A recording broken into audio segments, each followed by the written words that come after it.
taking breaths, taking moments, but also physical rest, like sleeping and dreams, and people are having dreams again, and restful things are happening, which has just been huge. So, but it's not only just pausing and taking these breaks, but it's also like we've all been going through, which has been a challenge, but amazing.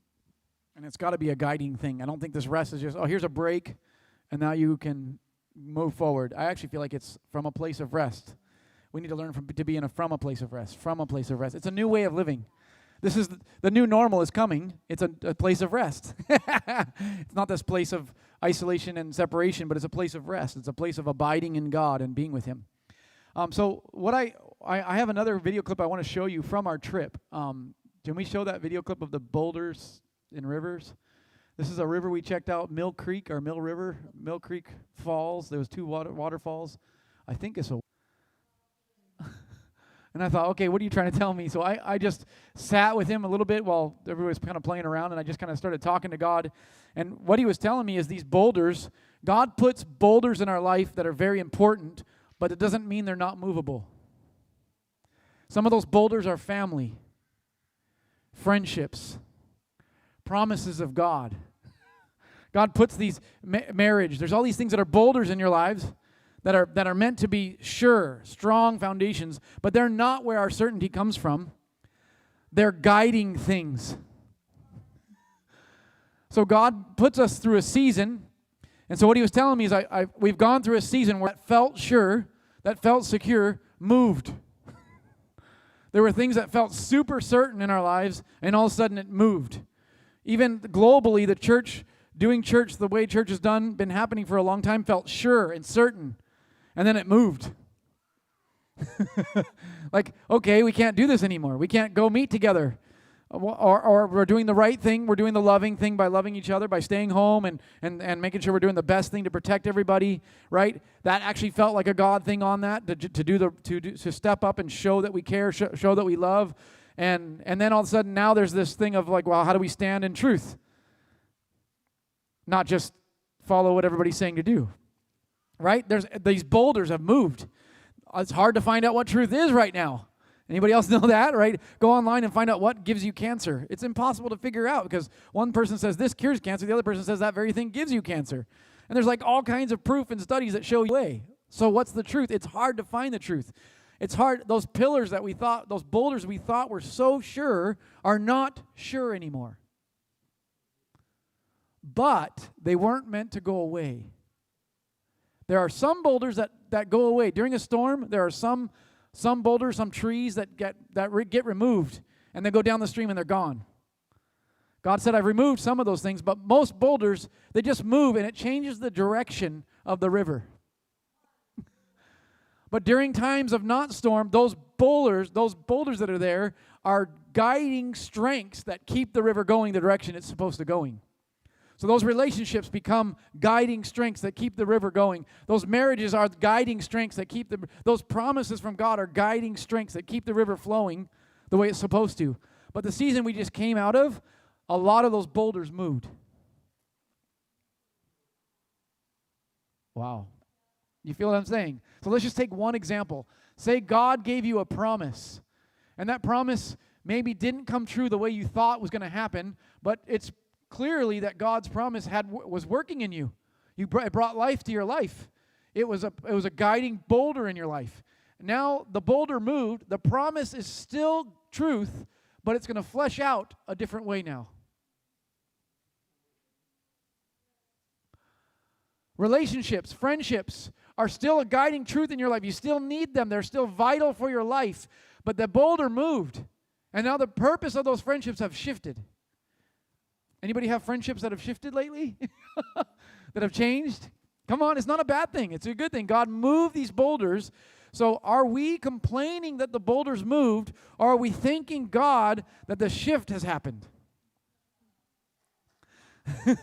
Okay? And if our certainty is in boulders, we're in trouble right now. But if our certainty is in the life source, where the river comes from, the connection with God, we're not in trouble. We're excited because something just shifted. So, got anything to add to this right now so far? She's excited too, yeah. That's why I love this setting. It's like a living room, and it's just like Kids can be kids. Don't be jumping around if you're all nervous, kids dropping things and being loud. I love it. No, I just think that like I don't even know you anymore, Like it's all good. I think we're just trying to adjust to what, used to be the normal. Now is like it's definitely different. Yeah, and if we're viewing our life from the perspective of my life, why is this happening to me?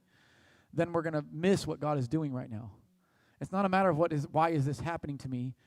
It's more like, why is this happening? What's going on? What are you doing, God? What are you shifting us? Not why is this happening to me? Many of us are excited that the storm is winding down, but that's not the point. The point is the shift in the direction of the river is what to be excited about. God has shifted something. The story that came to my mind that I'm just going to share is what Moses, and so God has clearly told me today, I've got all these scriptures, and God has told me that it's about the river, the spring of life. And I kept digging and all this river. And the one thing I knew is that the water doesn't come from the rock. And then God tells me about Moses. Like, okay, so I go to the story of Moses, and the children of Israel are starving, thirsty, and God tells Moses to take up your rod, strike the rock, and water will come out. So he strikes the rock, water comes out. And then 40 years later, 30-some odd years later, the children of Israel are wandering still in the wilderness, thirsty, and God tells Moses to everything for Moses. He could no longer go in the promised land because of that moment. He trusted what God did more than being present in the moment with what God was saying right now. Okay? So I got basically what it means is God said, speak to the rock this time. Last time he said, strike the rock. Now he struck the rock and water still came out, so it worked, but that wasn't the point. The point was, do you trust me to do what I say in the moment? Do you trust me to listen to me and respond? So he said, speak to the rock and water will come. And he didn't speak to the rock, he just struck the rock instead. And because of that, there was something there that was so important to God. I believe it was this connection place with God. Moses was the friend of God. Moses had this connection with God that was about listening to God in a way that was so pure and so beautiful. There was this beautiful connection. And that is what God was bringing to the people of Israel, was this connection. And because he did it in the way God had done it, it was a disconnect from that current connection. That is the season we're in right now. God did something one way, and it was absolutely God. We're supposed to praise him for it. And now he's on doing something in a new way. Behold, a new thing I'm doing. That's kind of the phrase that I keep coming back to for this today. Is behold, there's something new that I'm doing.